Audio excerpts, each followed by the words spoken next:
যা চাই সব যদি দুনিয়াতেই পাওয়া যেত তাহলে এটা দুনিয়া না, জান্নাত হয়ে যেত। কিছু এলোমেলো ঝড়, কষ্টের দমকা হাওয়া, কিছু অপ্রাপ্তির ভিড় তোমায় কষ্ট দিবে, যন্ত্রণাগুলো পাহাড়ের মতো দেখবে, মাঝে মধ্যে বুকটা ভারী হয়ে আসবে।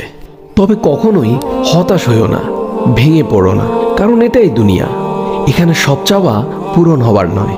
মন যা চায় তাই যদি পেতে চাও তবে অবশ্যই তোমায় জান্নাতে যেতে হবে। সেখানে তোমায় আর কোনো কষ্টই ছুতে পারবে না।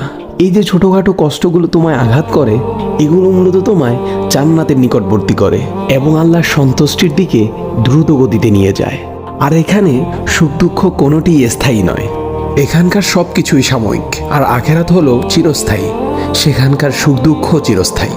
ক্ষণস্থায়ী কষ্টগুলোর ব্যাপারে অত চিন্তা করে কি লাভ?